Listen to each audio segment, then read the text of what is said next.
Yes, it has. There are a few issues that we will be bringing up soon, I know, on the front of Imani. But this one that we have before us is quite interesting. And I understand you call the Public Universities Bill a backward arrangement. Why do you say so?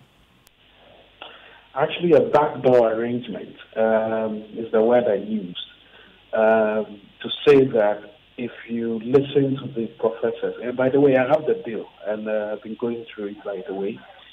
But if you look through the bill and you listen to the professors of the various universities involved, they seem to suggest, and the bill does suggest, that the autonomy of the university, especially the University Council, Governing Council, is going to be heavily diluted. I mean, you have six, actually five, but six, because the government is also supposed to appoint the rep from the National Accreditation, the National Council for Tertiary Education, actually.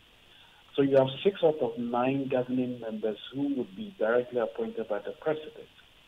Now, by extension, the president is supposed to effectively appoint the vice chancellor. If you look at the dynamics of voting within an enclave like that, like an electoral college, what this seeks to do is to usurp the authority of the university and allow the presidency, in this case, by its representation, the Minister of Education, to interfere with the processes of the university. You know, the question we should be asking ourselves, really, is that who actually is in demand for these reforms? Is it the universities, or is it the government that is interested in ensuring that it has its say in the university, in the management of the university? So I begin to worry. I mean, ordinarily you should be talking to the universities, but as a product of the university, of the university system, that had at the time seen enormous academic freedom, this bill, by its thought, by its very intent, actually seeks to ensure that there is centralized authority in the various universities, and actually treats the entire university ecosystem, the public university ecosystem, as one. So it's like a bill for essentially one size fits all.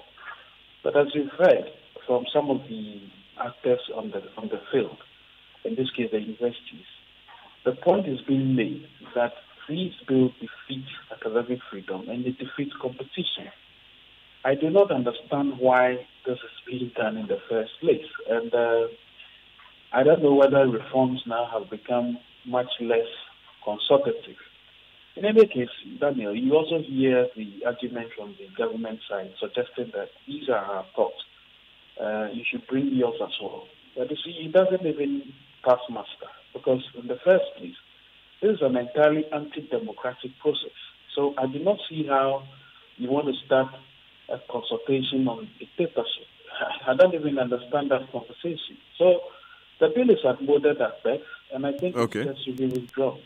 Now, Mr. Kojo, we have had this conversation about academic freedom, but on the other hand as well, we are being told that, look, we need to have more accountability. I will point you, for instance, to the Kenya University situation where students had to bypass university leadership and go to other persons like government and like the Chancellor Otumfuo II to register their displeasure with decisions that were being taken by the Vice Chancellor and Council. Well, Daniel, the fact that you are married and you have issues in your marriage would automatically... Hello? Hello, Mr. Kujo. Hello, can you hear me? I lost you after you said the fact that you are married. The fact that you are married doesn't mean you wouldn't have problems.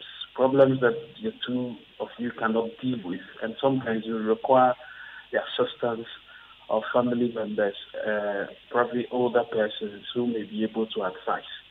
But that doesn't take away the fact that day-to-day decision-making in your home is also a prerogative of you and your wife. So the mere fact that there was an incident at the university, KNUST, and as a result of that, sometimes, communications seem to have broken down.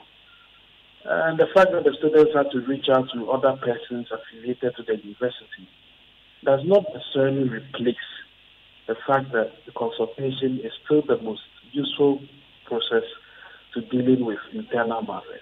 I do not really want to believe that we can extrapolate the bill as currently conceived from the incident in KNUST. I mean, if that is the case, then clearly I'm not sure we are making any progress. In any case, my brother, right? What use really is really with public universities when others are interested in actually coming out with innovative technologies and also thinking about building multi-million-dollar endowments for universities.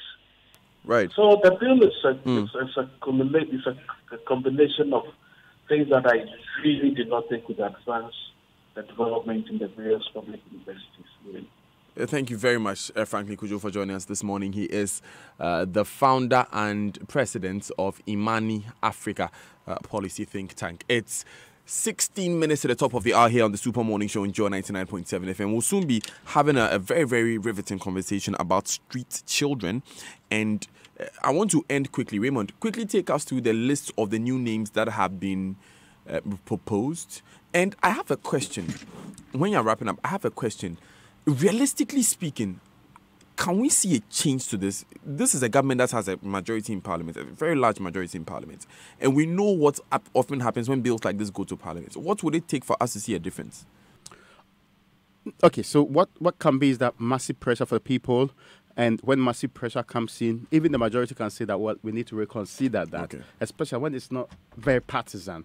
Because if you check the names and some of the things in there, it's not MPP versus NDC, even though the minority has already indicated they will kick against it.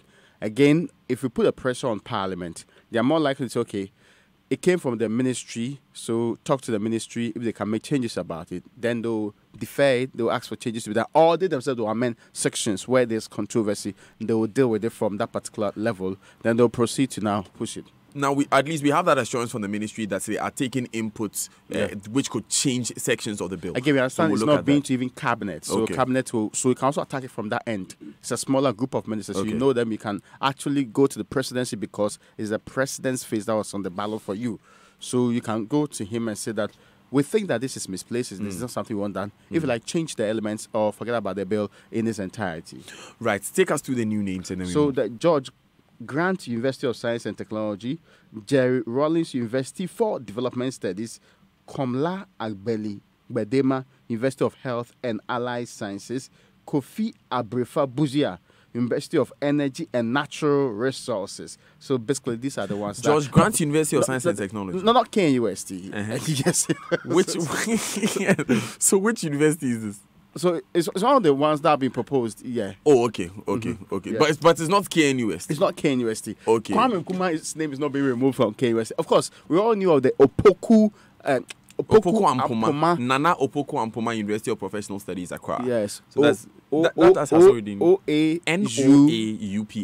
NOAUPSE.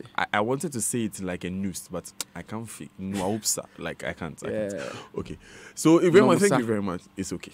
Thank you very much, Raymond, for taking us through these new names. What we're going to do is that we're going to take our final batch of messages. When we come back, we talk about street children. Very, very important conversation. We are answering questions about a new conference to look at street children.